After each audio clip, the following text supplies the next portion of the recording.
बीते दिनों एक बड़े एस्टेरॉइड ने वैज्ञानिकों का ध्यान अपनी तरफ खींचा।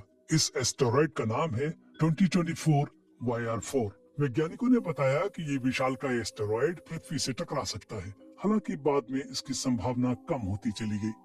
अब हालिया अनुमान के मुताबिक ये साल 2032 में पृथ्वी से टकरा सकता है, लेकिन इसके टकराने की संभावना अब महज 0.28% बची है।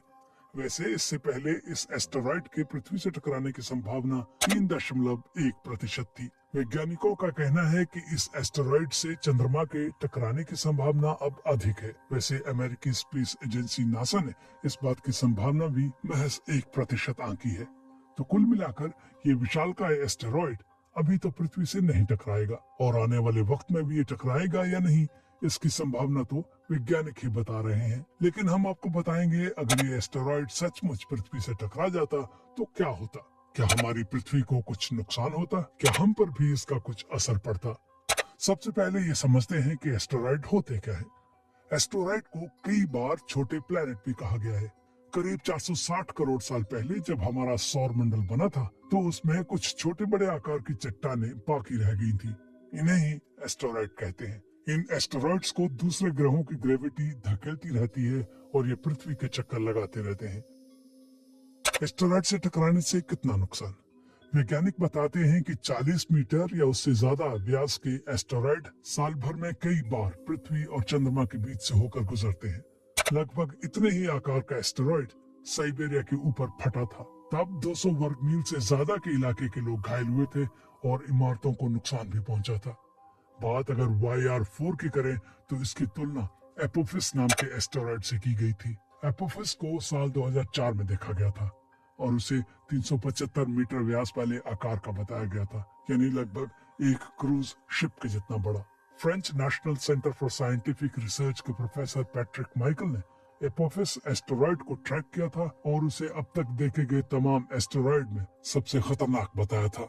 YR4 अगर पृथ्वी से टकराता तो क्या होता? अगर कोई बड़ा एस्टेरॉइड ऐसी जगह टकराता जहां इंसान रहते हों तो बहुत ज्यादा नुकसान हो सकता है। फिलहाल वैज्ञानिकों को पुख्ता तौर पर यह नहीं पता कि YR4 कितना बड़ा है, लेकिन अगर यह अनुमान के मुताबिक 90 मीटर वाले आकार का हुआ तो ऐसी संभावना है कि ये पृथ्वी के वातावरण में प्रवेश करते समय टूटकर बिखरने की बजाय पूरी तरह से बरकरार रहेगा। लॉरेंस लिवरमोर नेशनल लेबोरेटरी के प्रोफेसर कैथरीन कोनामोटो के मुताबिक पृथ्वी के वातावरण से बचकर निकलने वाले एस्टेरॉइड के टकराने से बहुत बड़ा गड्ढा हो सकता है। कई इमारतों को नुकसान पहुंच सकता है और कई किलोमीटर के दायरे में लोग घायल हो सकते हैं। इसके नुकसान से कैसे बच सकते हैं? वैज्ञानिक बताते हैं कि एपोफिस एस्टेरॉइड के बाद से इस क्षेत्र में जागरूकता काफी बढ़ गई है।